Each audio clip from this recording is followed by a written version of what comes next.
तो गाइज मैं हूं आयुष और आप देख रहे हैं रेसल इंडिया। स्वागत है आपका आज की इस वीडियो में जहां पे हम बात करने वाले हैं आज हुए NXT के शो की। Obviously take over stand and deliver के बाद पहला शो हमें देखने को मिला और बढ़िया बात यह है कि आज सिर्फ NXT है, डायनामाइट का शो कल देखने को मिलेगा तो ढंग से इसको कवर भी कर पाएंगे और एक ही शो मुझे एक दिन में देखना पड़ेगा जिससे रिव्यू बनाना भी थोड़ा ईजी हो जाता है। तो आप वीडियो को एंड तक देखते रहें क्योंकि बहुत सारी चीजें आज हमें जानने को मिली हैं और सारी की सारी हम डिस्कस करेंगे। ये शो स्टार्ट करते हैं the new NXT champion Carrion Cross और क्या कमाल की एंट्रेंस उनकी आज एक बार फिर से हमेशा की तरह मुझे लगी। क्राउड जो है बहुत ज्यादा उनके लिए चीयर भी यहाँ पे कर रहा था, यू डिजर्व इट की चैंट्स हो रही थी और यहाँ पे उन्होंने काफी कमाल का प्रोमो भी कट करा। वो कहते हैं कि ये चीज जो हुई है टेक ओवर में यानी कि मैं NXT चैंपियन बना हूं, ये होना जरूरी था और ये बहुत समय से पेंडिंग था तो इसमें आपको कोई सरप्राइज नहीं होना चाहिए।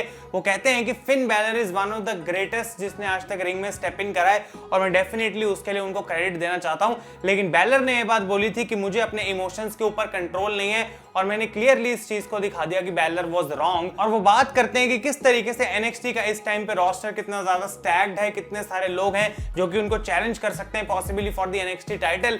लेकिन वो कहते हैं कि जिस तरीके से मैं ट्रेन करता हूं, जिस तरीके से मेरी प्रेजेंस है, जो मैं चैंपियन हूं, मुझे यहाँ पे कोई भी नहीं हरा सकता। तो फर्क नहीं पड़ता कि कितना टैलेंटेड ये रोस्टर है। और बेसिकली गाइस उन्होंने पूरे रोस्टर को इस प्रोमो में वार्निंग सेंड कर दी थी कि भाई मेरे से ऊपर फिलहाल कोई नहीं है और अगर कोई मुझे चैलेंज करना भी चाहता है तो वो हारेगा ही। तो कैरियन क्रॉस को यहाँ पे बहुत ज्यादा चीयर हो रही थी। कुछ पॉइंट पे तो मुझे ऐसा भी लग रहा था कि जैसा क्राउड उनको रिएक्शन दे रहा है भाई कहीं ये बेबी फेस तो नहीं है। लेकिन कैरियन क्रॉस आने वाले टाइम में एक बहुत कमाल के चैंपियन बन सकते हैं और ये बात मुझे डेफिनेटली गाइस पता है। और आज मैं सोच रहा था कि शायद उनको यहाँ पे कोई इंटरप्ट करेगा लेकिन ऐसा हमें देखने को नहीं मिला। और फिन बैलर का स्टेटस क्या है, क्या वो भी NXT में मेन रोस्टर में, वो भी गाइस अभी तक हमको क्लियर नहीं है। लेकिन this was a good promo from Carrion Cross. इसके बाद गाइस हमें मैच देखने को मिलता है for the NXT tag team titles जहां पे नए चैंपियंस MSK अपने टाइटल्स डिफेंड कर रहे थे against Kilian Dane and Drake Maverick. और अच्छी बात ये लग रही है कि अभी जबकि उन्होंने टाइटल जीते हैं सीधा ही उनको जो है मैचेस में डाला जा रहा है ताकि वो अपने टाइटल को डिफेंड कर सकें और थोड़े क्रेडिबल चैंपियन बन सकें। इस मैच की हम बात कर लें तो बहुत बढ़िया back and fourth wrestling match हमें देखने को मिला। मतलब जिस तरीके से MSK ने, मैंने आपको पहले भी बोला है कि वो NXT में जब से आए ऐसा लगता नहीं है कि अभी कोई नई टीम है, इसको टाइम लगेगा सेटल होने में। आते ही उन्होंने ऐसे शो करा है कि भाई हम बिल्कुल रेडी आए हैं और हमको बस तुम्हें एक्सेप्ट करना है और हम तुम्हें दिखा देंगे कि हम कितने बढ़िया हैं। तो ये दोनों बंदे बहुत ज्यादा अच्छा काम कर रहे हैं और यहाँ पे मुझे लग रहा था कि इनको जीतना ही चाहिए, इतनी जल्दी तो हराएंगे नहीं। और डेफिनेटली गाइस ऐसा ही हमें देखने को मिला। किलियन डेन और ड्रेक मैवरिक के अगेंस्ट उन्होंने यहाँ पे अपने टाइटल्स को भी रिटेन कर लिया। एक बहुत अच्छा मैच था। मैच के बाद हमें देखने को मिलता है कि इंपीरियम आ जाती है यहाँ पे और वो अटैक कर देते हैं किलियन डेन को। तो इसके पीछे रीजन क्या है वो एग्जैक्टली नहीं पता। वॉल्टर यहाँ पे हमें देखने को नहीं मिले क्योंकि वो यूके वापस जा चुके हैं अपने मैच के बाद। लेकिन गाइस यहाँ पे इंपीरियम ने अटैक करा किलियन डेन को। आपको क्या लगता है इसका मतलब क्या हो सकता है, कमेंट्स में मुझे बताएं। अगली चीज की हम बात करते हैं गाइस तो हमें दिखाई जाती है एडम कोल और काइल ओराइली की NXT स्टैंड एंड डिलीवर की अनसीन फुटेज जहां पे एक्चुअली में मैच के बाद क्या हुआ ये हमें पता लगता है। तो इन दोनों को जो है वो हॉस्पिटल लेकर जाया गया और वहां पे हमें देखने को मिलता है कि दोनों साइड बाय साइड स्ट्रेचर पर जा रहे हैं और एडम कोल यहाँ पे बहुत उल्टा सीधा बोल रहे हैं। काइल ओराइली को बहुत स्वेरिंग भी चल रही थी जो बीप आउट करी हुई थी और वो अभी भी भैंसी जा रहे हैं एक दूसरे से जबकि दोनों स्ट्रेचर पे हैं। तो इससे आई थिंक क्लियरली आइडिया लग गया कि इन दोनों की फ्यूड यहाँ पे कोई खत्म नहीं हुई है। और हमें अनडिस्प्यूटेड एरा से रिलेटेड एक और चीज आज शो पे देखने को मिली जहां पे रॉड्रिक स्ट्रॉन्ग जाते हैं बैक स्टेज विलियम रीगल के पास अपनी वाइफ के साथ, मरीना शफीर के साथ, और यहाँ पे वो एक डॉक्यूमेंट का पैकेट उनको हैंड ओवर करते हैं और कहते हैं आई एम डन। और यहाँ पे बेसिकली उन्होंने NXT को क्विट कर दिया है। अब ऑब्वियसली एक स्टोरी लाइन है, नहीं तो वो ऐसे टीवी पे क्यों क्विट करते। तो आखिर क्यों रॉड्रिक स्ट्रॉन्ग क्विट कर रहे हैं उन्होंने एग्जैक्टली यहाँ पे कोई रीजन नहीं दिया। लेकिन विलियम रीगल उनको कहते हैं कि भाई तुम एक बहुत बढ़िया टैलेंट हो और जबकि ये तुम्हारा डिसीजन मैं रिस्पेक्ट करता हूँ, कभी भी तुम वापस आना चाहो तो तुम वापस NXT के अंदर आ सकते हो। तो अनडिस्प्यूटेड एरा का अभी कुछ पता नहीं है आगे क्या होने वाला है। लेकिन एडम कोल और काइल ओराइली की गाइस जो फ्यूड है वो अभी खत्म डेफिनेटली नहीं हुई है। अगली चीज की हम बात करते हैं गाइस तो यहाँ पे मर्सिडीज मार्टिनेज का मैच होता है अगेंस्ट जेसी कमेया और यहाँ पे कुछ भी खास नहीं था, मार्टिनेज जीत गई। और स्टोरी लाइन ये थी कि उनको रॉबर्ट स्टोन से अपने बचे हुए पैसे चाहिए थे। तो मैच के बाद वो उनको पकड़ती है, उनके कोर्ट से पैसे निकालती है और वहां से चली जाती हैं और कमेंटेटर्स को भी बोलते हुए जाती हैं भाई कि मैं नेक्स्ट इन लाइन हूं to challenge for the NXT women's championship. इसके बाद रिंग में आ जाते हैं guys the undisputed cruiserweight champion Santos Escobar और वो पहले तो बात करते हैं कि किस तरीके से अब वो इकलौते क्रूजर वेट चैंपियन है। जॉर्डन डेवलिन को वो हरा चुके हैं कमाल के मैच के बाद और यहाँ पे वो एक बार फिर से ओपन चैलेंज करते हैं फॉर द क्रूजरवेट टाइटल और यहाँ पे उनका चैलेंज एक्सेप्ट कर कर लेते हैं कुशीडा। अब कुशीडा यहाँ पे अपनी जीन्स वगैरह में नहीं आते, नए गेयर में आते हैं, यानी कि शॉर्ट्स उन्होंने पहन रखी हैं। और यहाँ पे इन दोनों के बीच में जो मैच देखने को मिला, क्या जबरदस्त मैच था।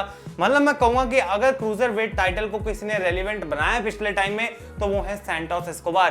क्योंकि आई रिमेंबर कि जब मैंने एनएक्सटी रेगुलरली देखनी स्टार्ट करी थी तब कौन था क्रूजर वेट चैंपियन अब मुझे याद भी नहीं है, लेकिन जब से सैंटोस एस्कोबार ने उस चैंपियनशिप को जीता है वो ऐसा टाइटल बन चुका है जिसको मैं रेलेवेंट मानता हूं। कोई मिड कार्ड टाइटल नहीं है, वो ऑब्वियसली मेरे लिए एक टॉप चैंपियनशिप बन चुकी है। और इससे पता लगता है कि एक चैंपियन कितना इंपॉर्टेंट होता है। उनको एक अच्छी रेन दी गई और आज जो हमें देखने को मिला वो और भी ज्यादा शॉकिंग था, क्योंकि इतने कमाल के back and fourth wrestling match के बाद गाइस एक जैक नाइफ रोल अप से कुशीडा ने सैंटोस एस्कोबार को हरा दिया है और वो बन गए हैं नए क्रूजर वेट चैंपियन। और एस्कोबार को भी बिल्कुल यकीन नहीं हो रहा था कि मैंने ही ओपन चैलेंज दिया है और मैं टाइटल को कैसे हार गया, किसी को बिलीव नहीं हो रहा था। और मैं भी जब लाइव देख रहा था तो शॉक रह गया था कि आखिर कुशीडा कैसे यहाँ पे जीत सकते हैं। लेकिन एनएक्सटी ने यहाँ पे हमको एक बड़ा शॉक दे दिया कि सैंटोस एस्कोबार इतने समय से चैंपियन थे, लेकिन अब फाइनली वो टाइटल जो है वो कुशीडा पे चला गया है। तो आई थिंक इनकी अब फ्यूड चलेगी एक दो मैचेस की। लेकिन गाइस कुशीडा पे टाइटल डालने का भी मतलब यह है कि वो एक फिर से नया स्टार बनाना चाह रहे हैं। और ये चीज मुझे एनएक्सटी की बहुत बढ़िया लगती है कि भाई किस स्टार पे कब टाइटल डालना है उनको ये बात पता है, कब सही टाइम है चैंपियन चेंज करने का ये उनको पता है। क्योंकि फ्यूचर के लिए अगर वो स्टार्स बिल्ड नहीं करेंगे, अलग अलग सुपरस्टार्स को जो है वो मोमेंटम नहीं देंगे, तो उनका रोस्टर जो है वो काफी दिक्कत वाला हो जाएगा। क्योंकि इतने बड़े बड़े नाम उनके ऊपर नहीं है, उनको स्टार बनाने की ज्यादा जरूरत है। और आज उन्होंने एक और काम यहाँ पे स्टार्ट कर दिया। तो बैक स्टेज यहाँ पे कुशीडा को कन्फ्रंट करते हैं जॉर्डन डेवलिन और वो कहते हैं कि जबकि मैं अपनी होम कंट्री में वापस जा रहा हूँ फिलहाल के लिए, मैं वापस आऊंगा और तुम्हें चैलेंज करूंगा फॉर द टाइटल। तो कब होगा उसका कोई आइडिया नहीं है। लेकिन गाइस आज के शो में बड़ा शौक हमें देखने को मिला कि भाई यहाँ पे कुशीडा अब क्रूजरवेट चैंपियन बन चुके हैं।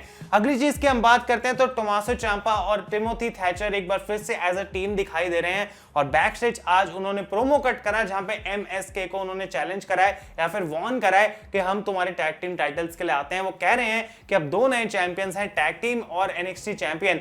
किसकी तरफ हम जाएं? वेल हम वो चीज करेंगे जो कि हमने शुरू करी थी और हम टैग टीम टाइटल्स के लिए चैलेंज करने वाले हैं। तो इन दोनों की तरफ से ये प्रोमो गाइस हमें देखने को मिला। इसके बाद रिंग में आ जाती हैं रैक्वेल गोंजालेस जो कि ऑब्वियसली है the new NXT women's champion और उनके लिए भी काफी यहाँ पे क्राउड चीयर कर रहा था। और वो आके सबसे पहले थैंक यू देती हैं डकोटा काय को। अगर वो नहीं होती तो यहाँ पे रैक्वेल को ऐसा मौका नहीं मिलता।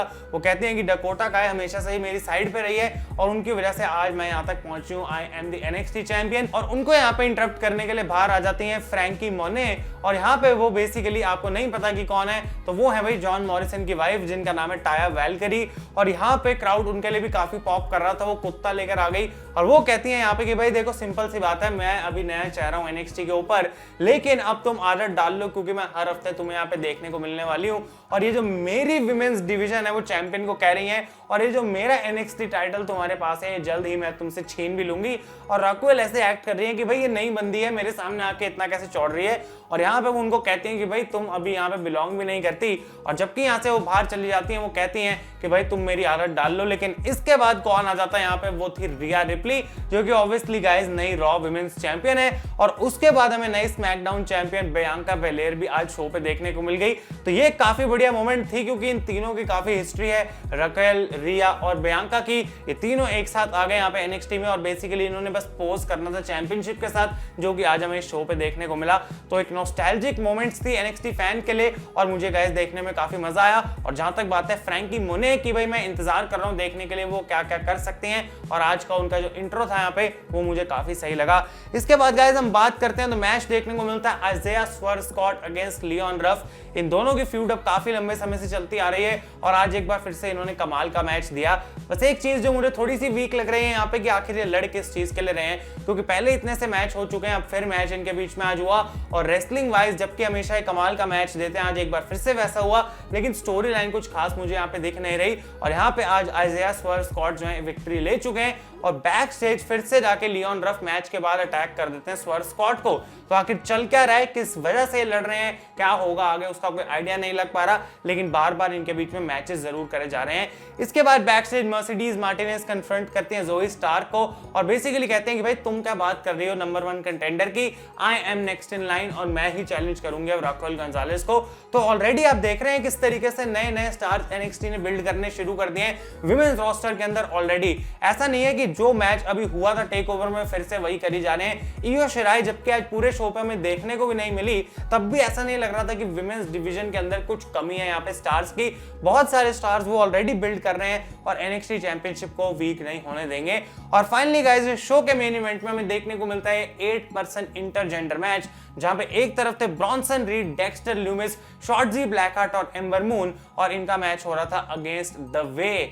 अभी मैच जो है वो एक ठीक ठाक मैच था, काफी लंबी देर तक ये चला, लेकिन मैं कहना चाहता हूं कि भाई यहाँ पे मेन मोमेंट एक थी कि डेक्स्टर लूमिस अपना साइलेंस फिनिशर लगा देते हैं यहाँ पे जॉनी गारगानो के ऊपर, और इंडी हार्टवेल रिंग में आके जो है वो लेट जाती हैं, डिस्ट्रैक्ट करती हैं डेक्स्टर लूमिस को। अब डेक्स्टर लूमिस यहाँ पे क्या करते हैं, उठाते हैं इंडी हार्टवेल को और चले जाते हैं बैक स्टेज, और इंडी हार्टवेल बहुत खुश हो रही हैं कि मेरे क्रश डेक्स्टर लूमिस ने मुझे उठा लिया और वो मुझे लेके जा रहा है। और इतने में ही यहाँ पे ब्रॉन्सन रीड अपना फिनिशर यानी कि सुनामी लगाते हैं ऑन ऑस्टिन थ्योरी, और अपनी टीम के लिए इस मैच को वो जीत जाते हैं। तो जिस तरीके से जॉनी गारगानो चाहते हैं कि यहाँ पे हमारा ग्रुप यानी कि द वे ऑपरेट करे, वो हो नहीं पा रहा है क्योंकि इंडी हार्टवेल कुछ और ही सोच रही हैं, और वो डेक्स्टर लूमिस पे जो है उनका क्रश बहुत तगड़ा आ चुका है। अब यहाँ पे सेलिब्रेट करते हैं, ब्रॉन्सन रीड के कंधे पे एक तरफ होती है शॉर्टजी, दूसरी तरफ एम्बर, और ये शो गाइस इस तरीके से खत्म हो जाता है। तो आई थिंक NXT अब आने वाले टाइम में जो है उनको थोड़ा सा समय लगेगा नई स्टोरी लाइन्स को फॉर्म करने के लिए और एक बार फिर से फैंस को एक्साइटेड करने के लिए, लेकिन आज जो उन्होंने शुरुआत करी वो इतनी भी बेकार नहीं थी, और मैं डेफिनेटली देखूंगा गाइस कि आगे अब क्या हो सकता है। तो ये था आपका NXT का रिव्यू। अगर आपको ये वीडियो पसंद आए इसे लाइक करें और शो पे अपने ओपिनियंस गाइस मुझे कमेंट्स में दें। Thank you so much for watching. मैं हूं आयुष और आप देख रहे हैं रेसल इंडिया।